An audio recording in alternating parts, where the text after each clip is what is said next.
Bismillahirrahmanirrahim. Assalamualaikum warahmatullahi wabarakatuh. Baik teman-teman, di video kali ini kita akan kembali lagi belajar bahasa Arab, khususnya bagi kita-kita yang masih pemula ya.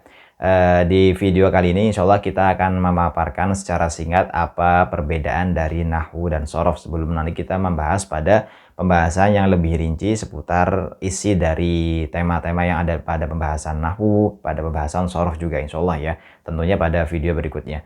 Kita akan identifikasi terlebih dahulu ranah-ranah pembahasan yang dikaji dalam kita mempelajari nahwu dan kita mempelajari sorof. Kita mulai dulu dari apa yang disebut dengan nahwu.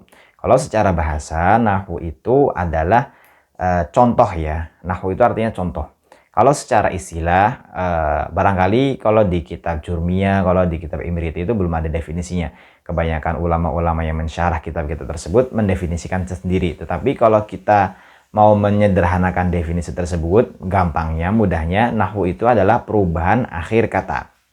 Ingat-ingat, nahwu secara sederhana kita mendefinisikannya perubahan akhir kata. Maksudnya apa?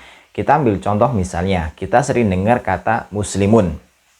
Kita sering dengar kata muslimin. Ini dalam dibaca panjang ya. Muslimuna, muslimina. Barangkali kita bertanya, apa yang menyebabkan kata muslimun berubah menjadi muslimin?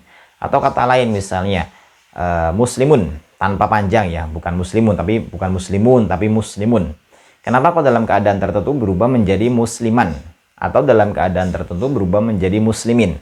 Atau dalam keadaan tertentu kadang ada alif lamnya, kadang tidak ada alif lamnya. Kadang ada al-muslimu, kadang al-muslimi, kadang al-muslima. Apa yang menyebabkan dia berubah? Nah, itulah pembahasan seputar nahwu yang kita sederhanakan. Jadi, ini pembahasan nahwu. Kok sebegitu penting? Kenapa kok hanya perubahan akhir kata dibahas sedetail itu sampai muncul disiplin ilmu yang baru, yaitu pembahasan seputar nahwu.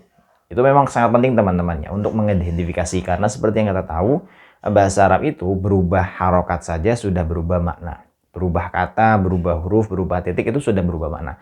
Sehingga ini sangat penting ketika kita mempelajari nahwu. Kemudian ini contoh yang penting, pembahasan yang pertama teman-teman ya, seputar nahwu. Lalu apa bedanya dengan sorof? Kalau tadi nahwu itu perubahan, kita mengkaji seputar perubahan akhir kata. Kalau nahwu, kalau sorof itu perubahan kata itu sendiri, perubahan pola kata. Mungkin misalnya kita ambil contoh kata nasoro. Nasoro artinya menolong.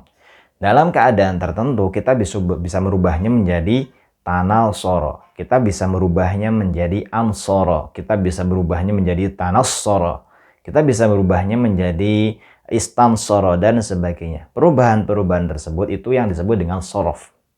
Atau misalnya nasoro berubah menjadi nasoro, nasoru, nasorot, nasorota. Itu adalah perubahan-perubahan pola kata.